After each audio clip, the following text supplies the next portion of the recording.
by the flap configuration on the aircraft and the tremendous power of the 4 jet engines that power the Globemaster 3. Spooling them up now, calling for brake release very shortly. And he's on the roll. Watch how quick he gets off the ground. Watch the nose as it comes up to that 25 or 26 degree angle. There, we're off the ground already. Watch this climb. I would like to play chess with the devil. Yes, I would like to play cards with the Pope.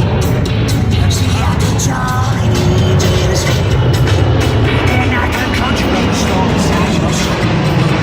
Yes, I can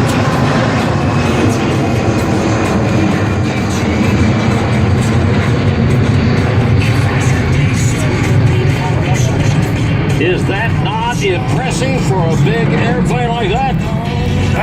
The pilot for today's demonstration is Lieutenant Colonel Martin Cotton, assisted by Lieutenant Colonel Jerry Pullen and Captain Joshua Early. The loadmasters on board today: Senior Master Sergeant Joseph Caulfield, Master Sergeant Matthew Ferrugia, Senior Master Sergeant Roy Powers, and Technical Sergeant Christopher Cummings.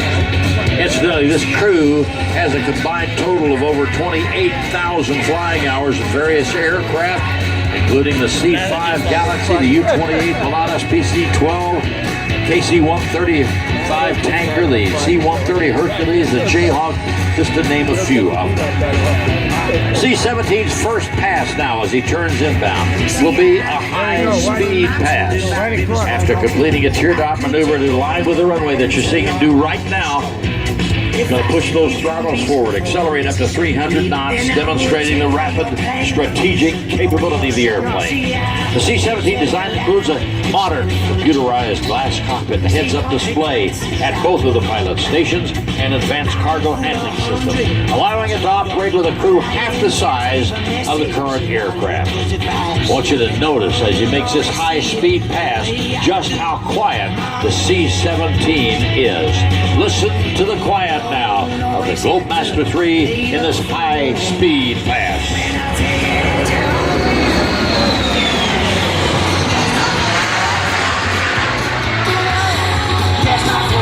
That low noise footprint gives it a tactical advantage while flying over hostile territory, and might add, it's also environmentally friendly. C-17 provides a direct delivery capability that combines the intercontinental cargo carrying capabilities of larger aircraft such as the C-5 Galaxy, along with the short runway capability of the much smaller C-130 Hercules. It can routinely land on runways only 3,500 feet long. 4 Pratt & Whitney F-117 engines power the C-17. Incidentally, these are the same engines that power the Boeing 757 airliner. Each engine delivers 40,000 pounds of thrust. And with that amount of thrust, the Globemaster 3 can carry over 170,000 pounds of cargo. Range is 2,400 miles, but it can reach anywhere in the world because it has in-flight refueling capability. Look to your right now, wings are level. I want you to notice the leading edge slats. These are the large powered flaps on the rear of the wing. Leading edge flaps are on the front of the wing. These devices actually change the shape of the C-17 wing and are the key to its low final approach speed, enabling this aircraft to land and stop at short distances, which you will see very shortly after a couple of passes, just how quick this airplane can get on the ground and stop.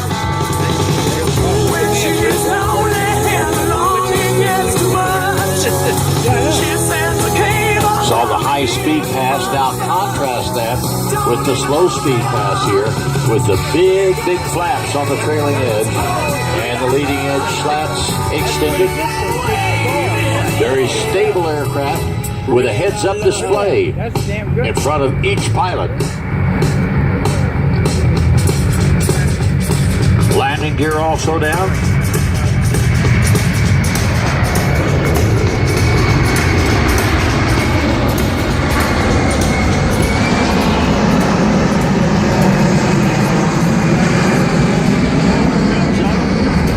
Gears retracted. Start bringing in and the leading edge slats, bringing up the rear flaps. Now the C-17 is going to show its ability to fly at slow speeds and demonstrate its advanced aerodynamics in action. The aircraft is going to perform a series of steep bank turns to maneuver for a low speed pass and a circle over the airfield. Look at the bank angle on that airplane. Remarkable for an airplane of this size, but it is so agile and has so much power, it performs flawlessly.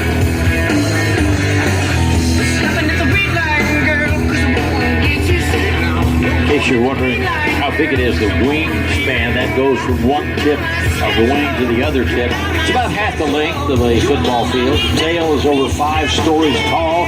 There's actually a tunnel in that tail that the mechanics can climb up to work in the tail. Empty weighs about 280,000 pounds, but with a maximum cargo on fuel, goes up to 500,000 pounds. Look at the upturned wing tips. Those are 9 feet tall. That gives you just an idea how big this airplane is.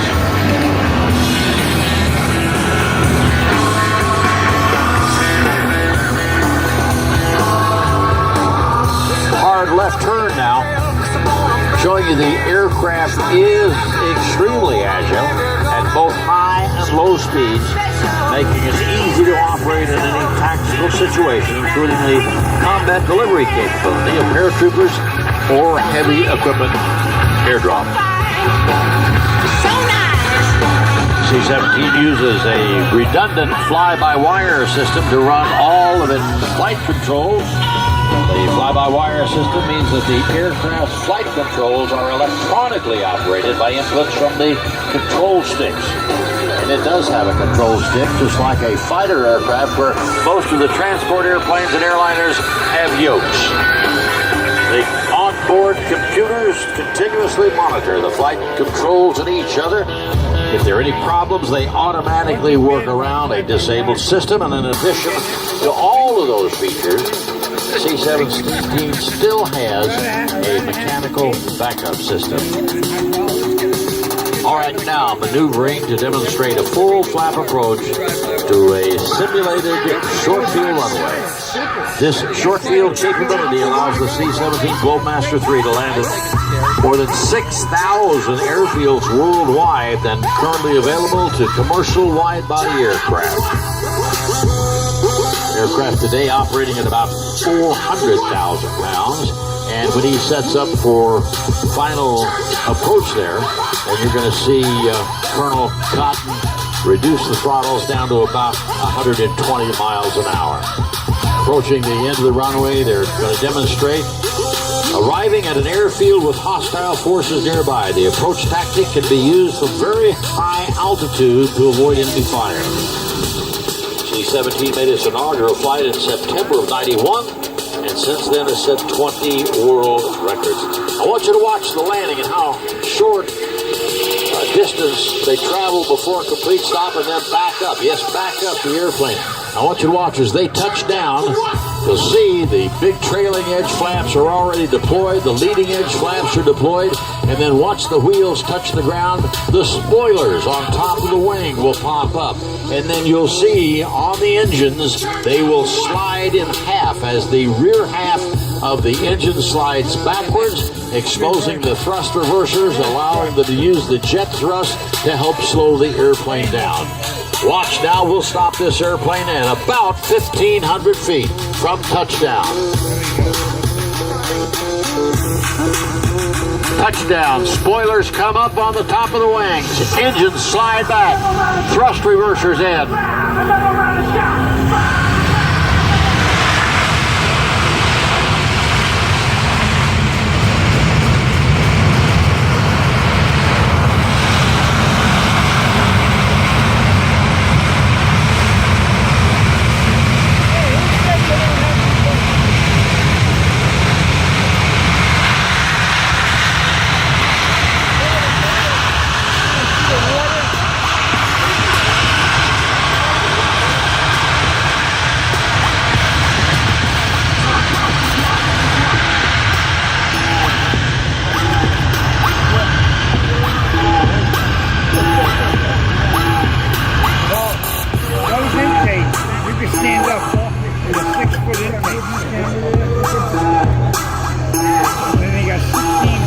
Mr. Verker is back stowed in the forward position.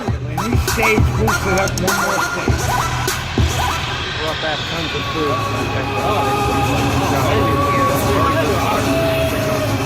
Notice that could turn right around on the runway.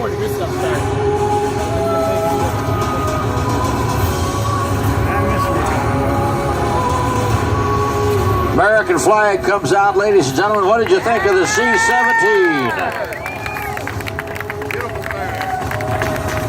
Great demonstration.